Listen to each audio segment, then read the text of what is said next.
ஒரு பேப்பர் மட்டும் இருந்தால் போதும், கிச்சனில் ஈஸியாக வேலை முடியும். அது மட்டும் இல்லாமல் ரொம்ப ஈஸியான டிப்ஸ் இன்றைக்கி உங்கள் கூட ஷேர் பண்ணியிருக்கேங்க. வீடியோவை நீங்கள் ஸ்கிப் பண்ணாமல் ஃபுல்லாக பாருங்கள். பேப்பரே இல்லாமல் கோதுமை மாவை எப்படி சலிக்கிறது அப்படின்னும், ஈஸியாக வந்து புக்குங்களுக்கு எப்படி அட்டை போடுறது, குழந்தைங்க ரொம்ப நாளைக்கு அதை கிளிக்காமல் எப்படி வச்சுக்குவாங்க அப்படின்னும் இந்த வீடியோவில் நான் சொல்லியிருக்கேன். சூப்பரான ஒரு ரெசிபியும் இதில் ஷேர் பண்ணியிருக்கேன். குழந்தைங்க எல்லாரும் விரும்பி சாப்பிடுவாங்க. வீடியோவை நீங்கள் ஸ்கிப் பண்ணாமல் ஃபுல்லாக பாருங்கள். நீங்கள் இப்போ தான் நம்ம சேனலை ஃபஸ்ட்டு டைம் பார்க்குறீங்க அப்படின்னா மறக்காமல் சப்ஸ்கிரைப் பண்ணி கூட இருக்க பெல் ஐகானையும் கிளிக் பண்ணி வச்சுக்கோங்க. வாங்க இப்போ வீடியோக்குள்ளே போகலாம்.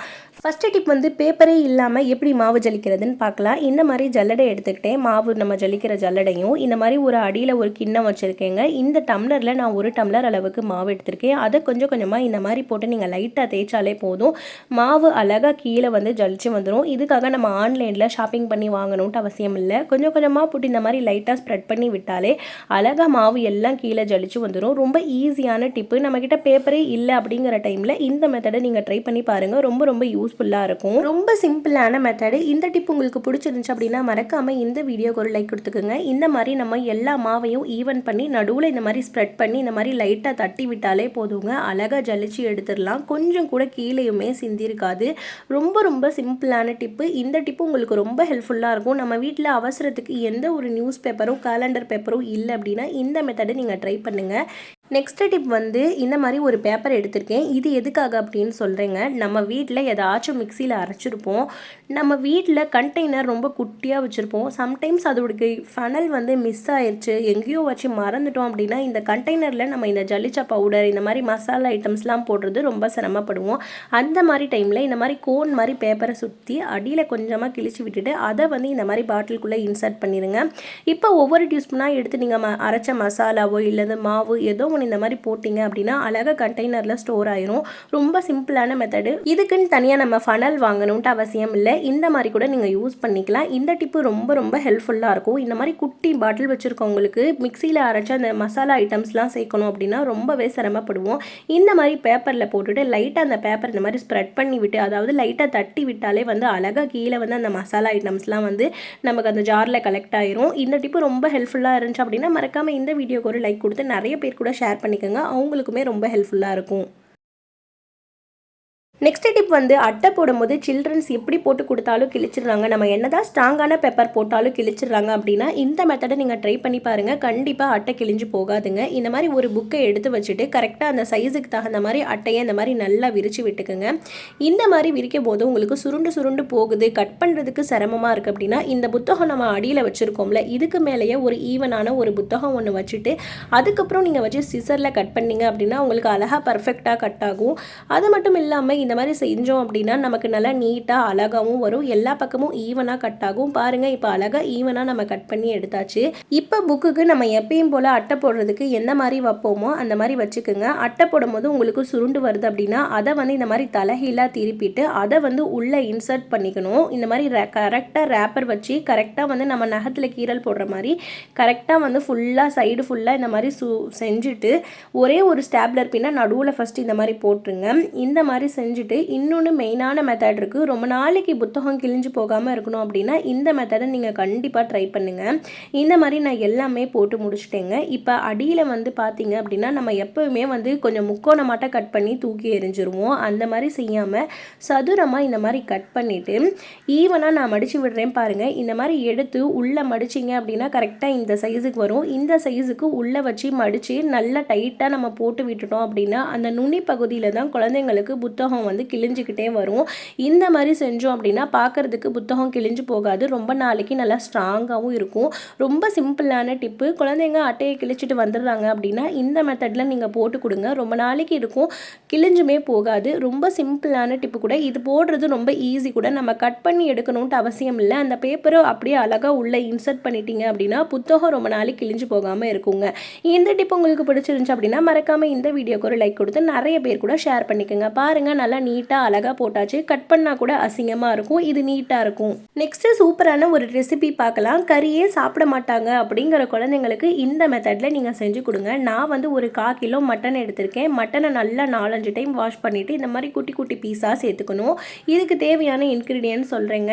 1/4 கிலோ மட்டன் எடுத்தீங்க அப்படின்னா அதுக்கு எந்த அளவுக்கு மெஷர்மெண்ட் போடணும் அப்படின்னா, ஒரு பெரிய வெங்காயம், ஒரு பெரிய தக்காளி, ஒரு 5-6 பல்லு பூண்டு, நம்ம எந்த அளவுக்கு பூண்டு எடுத்துருக்கோமோ அதை விட குட்டி சைஸில் தான் இஞ்சி துண்டு எடுக்கணும். அதை வந்து நான் கட் பண்ணி சேர்த்துருக்கேன். இது எல்லாத்தையுமே சேர்த்துட்டு ஒரு கைப்பிடி அளவுக்கு வெறும் மல்லித்தலை மட்டும் சேர்த்துக்குங்க, புதினா சேர்க்கக்கூடாது. மல்லித்தலையை நல்லா வாஷ் பண்ணி ஒரு கைப்பிடி அளவுக்கு, அதாவது ஒரு கொத்தளவுக்கு சேர்த்துட்டேன். நெக்ஸ்ட்டு முக்கியமான பொருள் வந்து கடலப்பருப்பு 100 கிராமுங்க. நீங்கள் எந்த அளவுக்கு கறி எடுக்கிறீங்களோ அதுக்கு தகுந்த மாதிரி நீங்கள் கடலப்பருப்பு போடணும். நான் இப்போ ஒரு 100 கிராம் அளவுக்கு கடலப்பருப்பை நல்லா வாஷ் பண்ணிவிட்டு இதில் சேர்த்துக்கிறேன். நல்லா 2 டைம் தண்ணியில் வாஷ் பண்ணிவிட்டு அதுக்கப்புறம் சேர்த்துக்குங்க.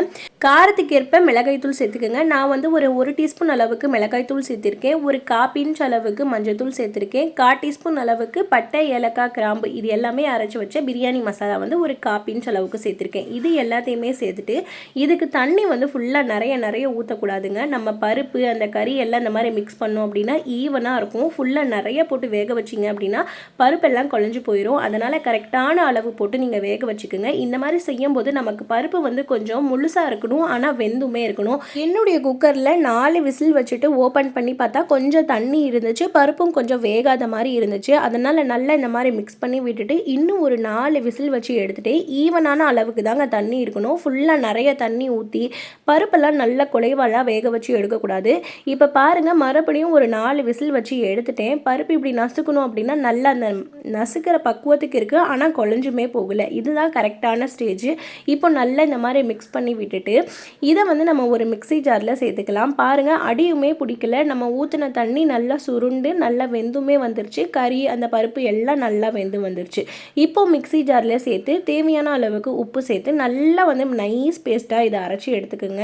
தண்ணி எல்லாம் எதுவுமே சேர்க்கக்கூடாதுங்க. நம்ம அரைக்கும் போது கொஞ்சம் கொஞ்சமாக சேர்த்து அரைச்சிக்கணும். ஏன்னா இது கொஞ்சம் கல் மாதிரி இருக்கும் அரையும் போது, ஆனால் வெந்துச்சு அப்படின்னா நல்லா சாஃப்டாக இருக்கும். நான் தேவையான அளவுக்கு கொஞ்சம் கொஞ்சமாக கல்லுப்பு அல்லது தூளுப்பு ஏதோ ஒன்று சேர்த்து நல்லா இந்த மிக்சியில் அரைச்சி எடுத்துக்குங்க.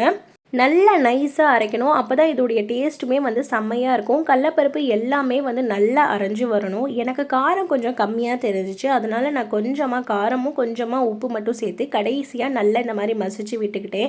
இதுக்கு உப்பு காரம் பத்தலை அப்படின்னா நீங்கள் கடைசியாகவும் கொஞ்சமாக ஆட் பண்ணிக்கலாங்க. இப்போ எல்லாத்தையுமே இந்த மாதிரி நல்லா மசிச்சுட்டு உருண்டை பிடிச்சி பாருங்கள். உருண்டை பிடிக்கும் போது உங்களுக்கு ரவுண்டாக இந்த மாதிரி தட்டும் போது விரிசல் வந்துச்சு, அதாவது இந்த மாதிரி செய்யும் போது உங்களுக்கு சைடு ஓரங்கள் எல்லாம் விரிசல் வருது, நல்லா அழகாக வட்டமாக ரவுண்டு பிடிக்க வரலை அப்படின்னா இதில் ஒரே ஒரு முட்டையை மட்டும் உடச்சி சேர்த்துக்குங்க. நம்மளுக்கு விரிசல் வந்துச்சுனாலே வந்து நம்ம எண்ணெயில் போட்டு பொரிக்கும் போது நமக்கு வந்து விரிசல் வந்துடும். அதனால் ஒரே ஒரு முட்டையை சேர்த்து நல்லா அதையும் போட்டு நல்லா மிக்ஸ் பண்ணிவிட்டு அதுக்கப்புறம் நீங்கள் ரவுண்டு பிடிச்சிங்க அப்படின்னா உங்களுக்கு அழகாக விரிசல் விடாமல் அழகாக ரவுண்டாக குட்டி குட்டி பாலாக வரும். நீங்கள் இது எந்த ஷேப்பில் வேணாலும் போட்டு பொரிச்சு எடுத்துக்கலாம். குழந்தைங்களுக்கு மிக்கி மவுஸ் மாதிரி அல்லது ஸ்கொயர் ஷேப்பில், ஹார்ட் ஷேப்ல எல்லாம் செஞ்சு நீங்கள் பொரிச்சு கொடுத்தீங்க அப்படின்னா விரும்பி சாப்பிடுவாங்க.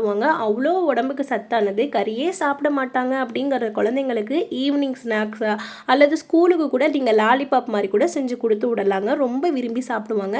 இப்போ பாருங்கள், வட்டம் பிடிக்கிறேன், விரிசல்லாம் எதுவுமே வரல. அழகாக இந்த மாதிரி வட்டம் பிடிச்சிட்டு நீங்கள் தட்டில் எல்லாம் அடுக்கி வச்சுக்கோங்க. நான் இன்றைக்கி வெறும் ரவுண்ட் ஷேப்பில் தான் போட்டேன். உங்களுக்கு வேணும் அப்படின்னா நீங்கள் எந்த மாதிரி ஷேப்பில் வேணாலும் போட்டுக்கலாம். பாருங்கள், இந்த மாதிரி அழகாக வட்டமாக தட்டி எடுத்துக்குங்க.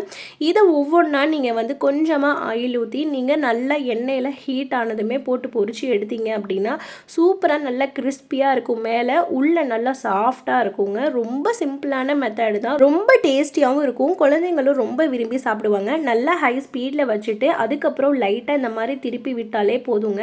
உடையாமல் நல்லா அழகாக பந்து மாதிரி வரும். அப்பப்போ கொஞ்சம் லைட்டாக சிம்மில் வச்சுக்கோங்க. ரொம்ப ஹை ஸ்பீடில் வச்சு பொரிச்சாலும் மேலே தான் ஃபுல்லாக ப்ரௌன் கலர் ஆகும், உள்ளே வெந்திருக்காது. அதனால் நம்ம நல்லா இதை வந்து சிம்லையும் ஹை ஸ்பீட்லேயும் மாற்றி மாற்றி வச்சு பொரிச்சு எடுத்துக்கலாம். இப்போ நான் நல்லா வெந்து வந்ததும் உங்களுக்கு காட்டுறேன் பாருங்கள், எந்த அளவுக்கு கோல்டன் ப்ரௌன் கலரில் சூப்பராக மொறு மொறுன்னு வந்திருக்குன்னு. இந்த ஸ்டேஜ் வந்ததுமே நம்ம எடுத்துடலாம். இதை வந்து நீங்கள் ஆயிலில் போட்டு பொரிக்கலாம் அல்லது லைட்டாக பேனில் எண்ணெய் ஊற்றியுமே நீங்கள் பொரிச்சு எடுத்துக்கலாம். ரெண்டுமே செம்ம டேஸ்டியாக இருக்கும். நான் சொன்ன டிப்லாம் உங்களுக்கு பிடிச்சிருக்கு, இந்த ரெசிபி பிடிச்சிருக்கு அப்படின்னா மறக்காமல் இந்த வீடியோக்கு லைக் கொடுத்து நிறைய பேர் கூட ஷேர் பண்ணிக்கோங்க. அவங்களுக்குமே வந்து ரொம்ப ஹெல்ப்ஃபுல்லாக இருக்கும். பாருங்கள், மேலே நல்லா கிறிஸ்பியாகவும் உள்ள நல்லா சாஃப்டாகவும் இருக்கும்.